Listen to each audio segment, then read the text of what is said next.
What's up, everybody? Noah Kids back here for my review of the brand new Hallmark Christmas film, A Fabled Holiday. This is all about Talia, played by Brooke Dorsey, and childhood best friend Andrew unexpectedly reunite in a curiously familiar-looking town full of Christmas spirit that restores its visitors when they need it most. They haven't seen each other in almost 30 years. So Ryan Pavey plays Anderson. He is a doctor, and Talia is a wannabe writer.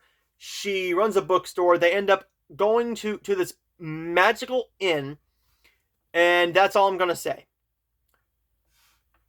It has a feel of We Wish You a Merry Christmas. It does. I gotta say, I think We Wish You a Merry Christmas is a better film, but this does have good elements. So it's a good film, but let's get into it. A Fabled Holiday does have really good chemistry between our two. Really good chemistry between our two stars. But what it really does lack is this feeling of something special. It tries to be magical, and it doesn't really work on me. There's moments here where you can clearly see something's going on. Everybody knows that something's going on. Everyone's hearing chimes that no one's really questioning it all that much. It's more like, oh, I heard a chime. On to the next thing. Except for Talia. Talia is the one really questioning it until we get to the last act of the film. Now, a big issue with the Hallmark films as of late has been the climax. They just completely don't do a whole lot with it. The climax in this does have some stakes to it. I gotta give it that. There's stakes in this film.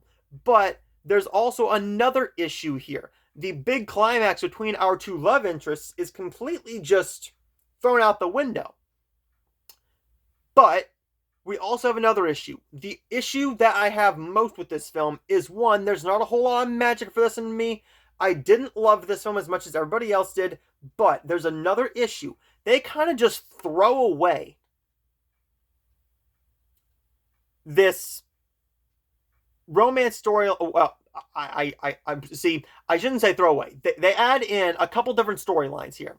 And one was really enjoyable, but it didn't need to be in there because you kind of throw it in about halfway, so those characters kind of feel wasted at that point because the magic has already done its job, and I get that, but they didn't understand what was happening in that town. So they're just like, okay, we're happy. Bye now, bye.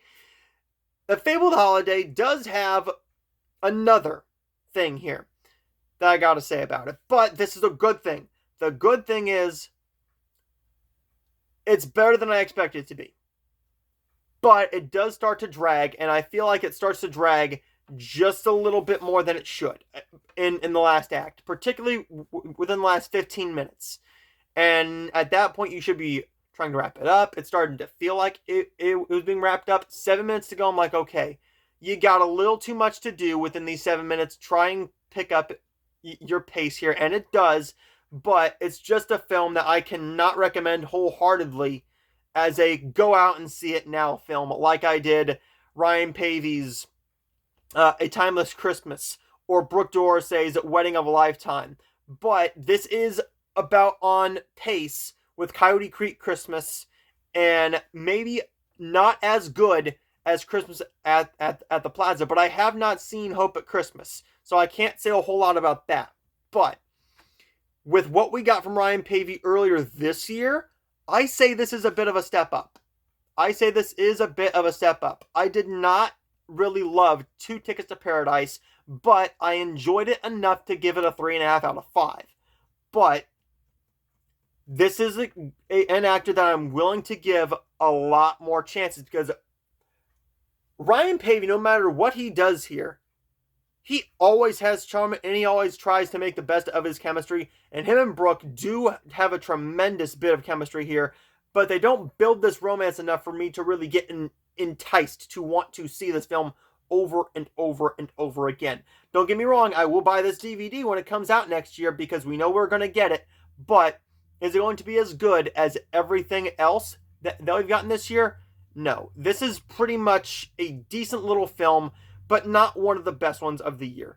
But what will I think of the Holiday Stocking and Undercover Holiday, as well as the GAC movies, Christmas on Candy Cane Lane, and B&B Mary?